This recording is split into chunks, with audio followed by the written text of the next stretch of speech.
Okay, continuing on page 4, let's look over some of the examples that are already filled out on page 4. I wrote the factorization formula one more time on top here. Here's the factorization formula. Remember how the important thing is making sure you get the signs right. Actually, three things you need. Make sure that you find this base A and you find this base B. Then you get the signs right. This first sign is the same as the original. This middle sign of the trinomial goes opposite this one here. And the last one we said was always plus. Okay, so now let's look at the first example here. First example, 125x cubed minus 64y cubed.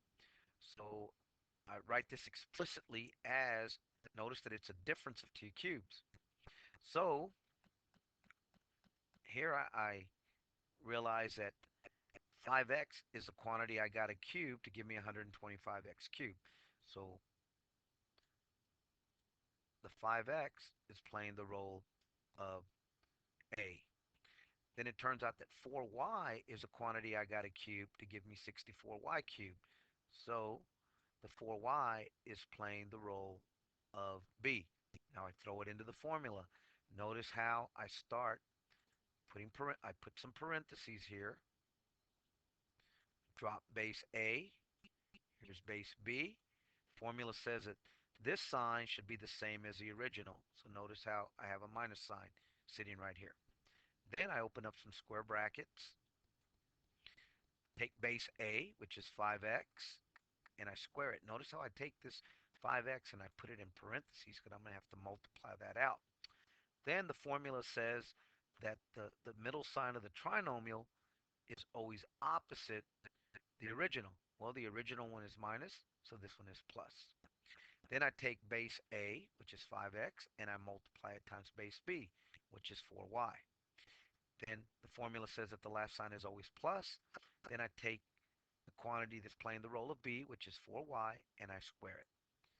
Now, so now continuing, I rewrite the binomial and close in parentheses. This time I'm going to change these square brackets to parentheses, and then I just multiply this out. 5x times 5x is 25x squared, plus 5x times 4y, 20xy, plus 4y times 4y, 16y squared. So there it is. That's the factorization of this difference of two cubes, 125x cubed minus 64y cubed. Now example number 2 is worked up somewhere over here in the corner in the notes. So go to the My Math Lab and you can see that one worked out. Notice that this one is a sum of two cubes. So your signs aren't going to be the same as in example 1. They will not be the same. Let's go on to example number 3. Now notice on example number 3, I'm going to skip that intermediate step, this one right here with the square brackets. So the first thing I do is I take 216x cubed and I write it explicitly as a perfect cube. See how it has threes on the outside here. Well, 6 is a quantity I got to cube to give me 216. So turns out that 6x is playing the role of A. Now, what do I cube to give me 125? We already found out that that is going to be 5.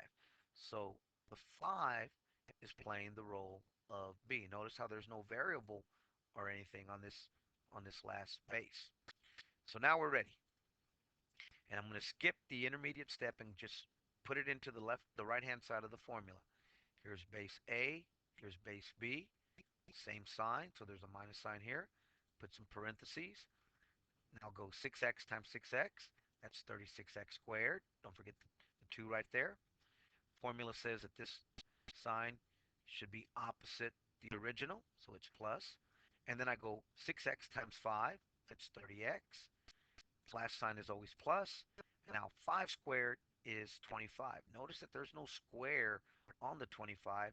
25 is the number 5 to the second power.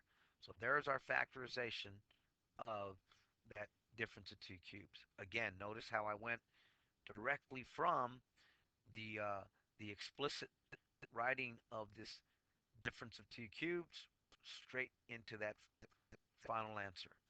Like I said, with practice, you should be able to go from this line to that line not having to do a step like this one right here.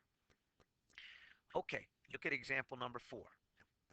Example number 4 is a sum of two cubes, x cubed plus 1. Well, as you can see, and I didn't write it down, you can see that x is a quantity I got to cube to give me x cubed. So x is playing the role of a. 1 is a number I got to cube to give me 1. So 1 is playing the role of b. So this is your a, this is your b. Same sign, so there's a plus sign. Put that in parentheses. Open another set of parentheses.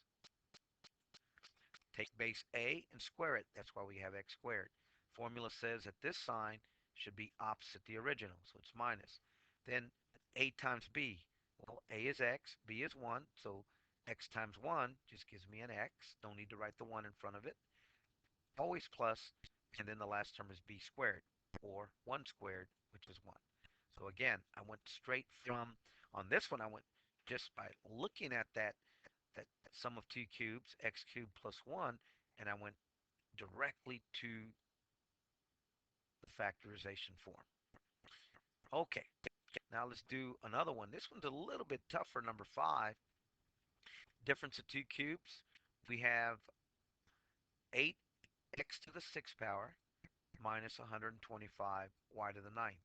Well, on this one, since there's a lot of exponents, large exponents, it is worth it putting in that intermediate step right in here.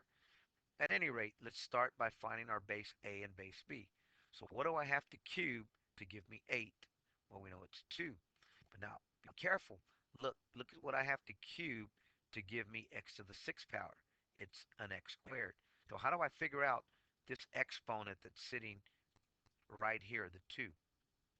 Well, what you do, since you know that the outer exponent has to be 3, all I got to do is take the original exponent, which is 6, and I divide it by 3. That's where the that's where this 2 came from right there. Okay, now let's move over to find, so this, the 2x squared is now playing the role of a. So notice how this one has a power on the x. So I do the same thing for 125 y to the 9th power. Well, 5 is what I got to cube to give me 125. And then I take the 9, just like I did with the 6 before, and I divide it by 3. 9 divided by 3 gives me a 3. So I have y cubed as part of base B. So this is your base B now.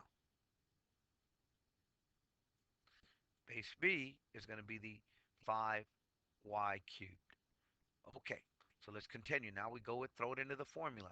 Here's base A, here's base B. Notice that they are written within parentheses.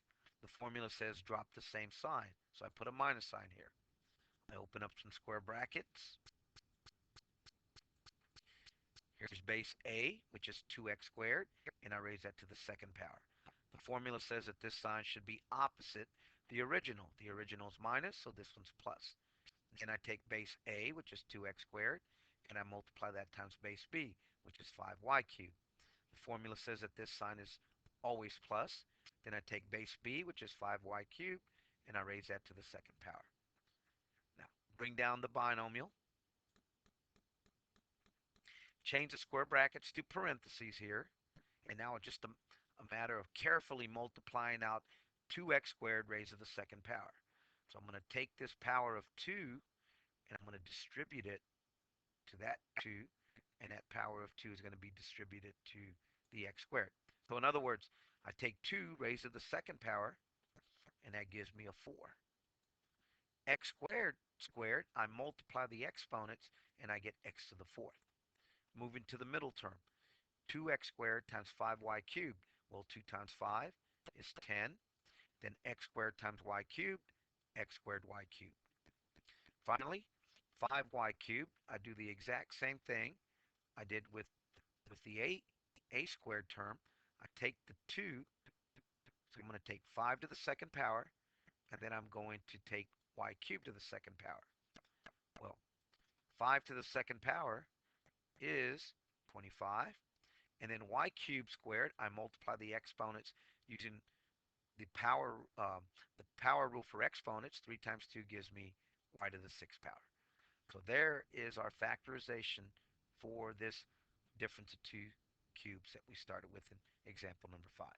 That's a pretty tough example because of all the exponents. So it is worth it putting in this intermediate step right in here.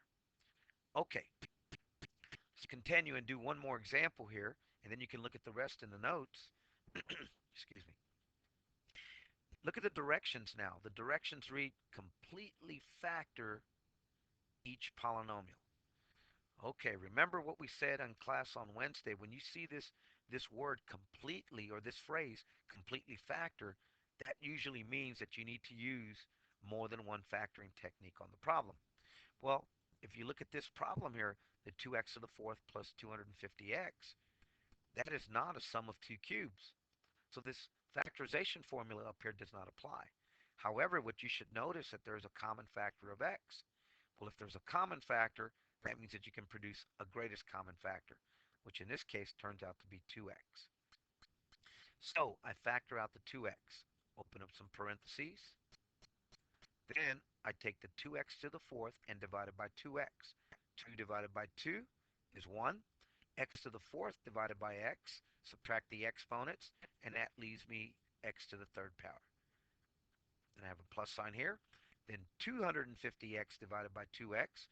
250 divided by 2 is 125, and the x's cancel out. Now, if you look at this quantity that's sitting inside the parentheses, you should recognize that as a sum of two cubes. So I bring the 2x down as part of my answer here.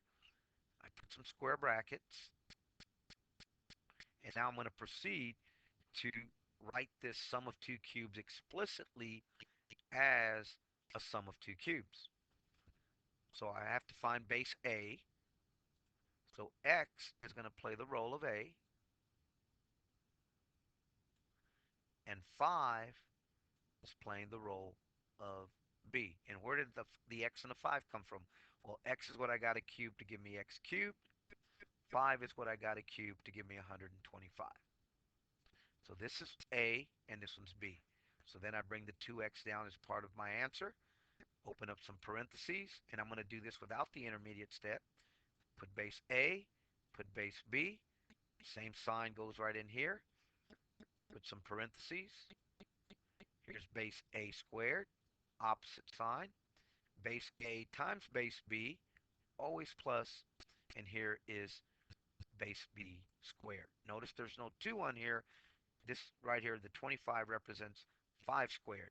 Base B was 5, so it's 5 squared. Don't write it as 25 squared. 25 is 5 to the second power.